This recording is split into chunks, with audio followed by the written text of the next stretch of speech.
بھلے دنوں کی بات ہے، بھلی سی ایک شکل تھی، نہ یہ کہ حسن تام ہو نہ دیکھنے میں عام سی، نہ یہ کہ وہ چلے تو کہکشاں سی رہ گزر لگے، مگر وہ ساتھ ہو تو پھر بھلا بھلا سفر لگے۔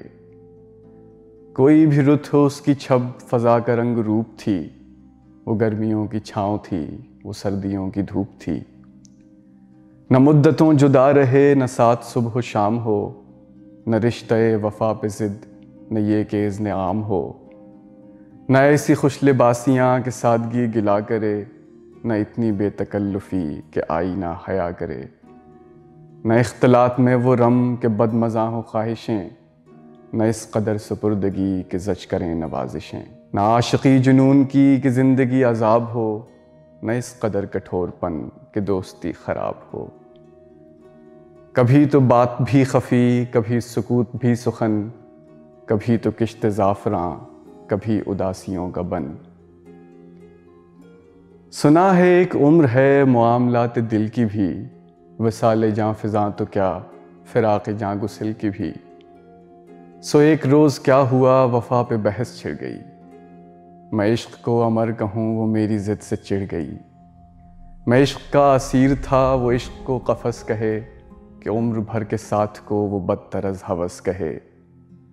شجر حجر نہیں کہ ہم ہمیشہ پابگل رہیں، نہ ڈھور ہیں کہ رسیاں گلے میں مستقل رہیں۔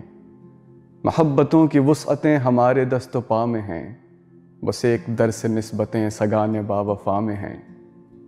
میں کوئی پینٹنگ نہیں کہ ایک فریم میں رہوں، وہی جو من کا میت ہو اسی کے پریم میں رہوں۔ تمہاری سوچ جو بھی ہو میں اس مزاج کی نہیں، مجھے وفا سے بیر ہے یہ بات آج کی نہیں۔ نہ اس کو مجھ پہ مان تھا نہ مجھ کو اس پہ زام ہی، جب عہد ہی کوئی نہ ہو تو کیا غم شکستگی۔ سو اپنا اپنا راستہ ہنسی خوشی بدل دیا، وہ اپنی راہ چل پڑی میں اپنی راہ چل دیا۔ بھلی سی ایک شکل تھی، بھلی سی اس کی دوستی، اب اس کی یاد رات دن نہیں مگر کبھی کبھی۔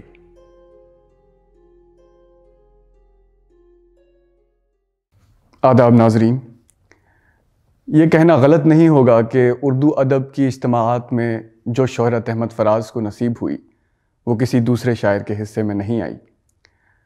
مقبولیت کا یہ عالم تھا کہ ان کے والد جو ہمیشہ ان کو احمد کہہ کر پکارا کرتے تھے، عمر کے آخر میں انہیں بھی اپنے احمد کو فراز ہی کہنا پڑا۔ فراز صاحب کے والد یہ کبھی نہیں چاہتے تھے کہ فراز شاعر بنے، جبکہ وہ خود ایک فارسی کے شاعر تھے۔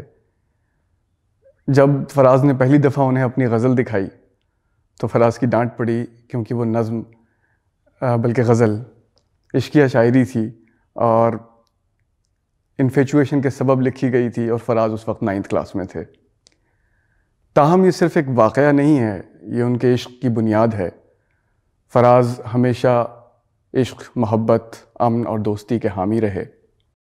نہ حریف جاں نہ شریک غم، شب انتظار کوئی تو ہو، کسی بزم شوق میں لائیں ہم دل بے قرار کوئی تو ہو۔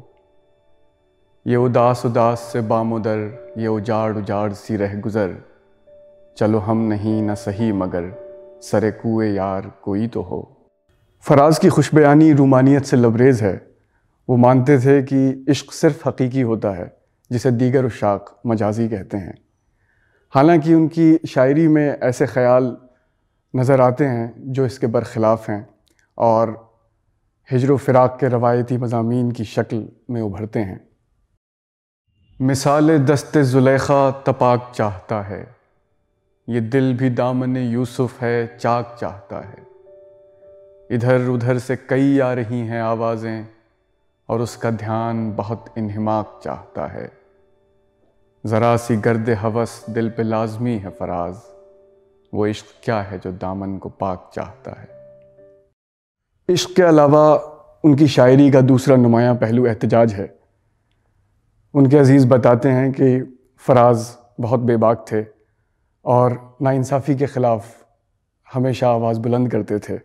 رومانیت اور احتجاج کا یہ سنگم بے ساختہ فیض احمد فیض کی یاد دلاتا ہے، جنہوں نے سید احمد شاہ کو فراز تخلص کرنے کا مشورہ دیا۔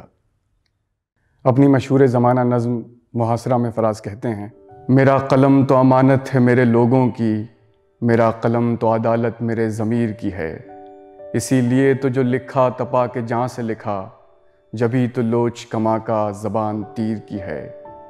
میں کٹ گروں یا سلامت رہوں یقین ہے مجھے کہ یہ حصار ستم کوئی تو گرائے گا، تمام عمر کی ایذا نصیبیوں کی قسم، میرے قلم کا سفر رائے گا نہ جائے گا۔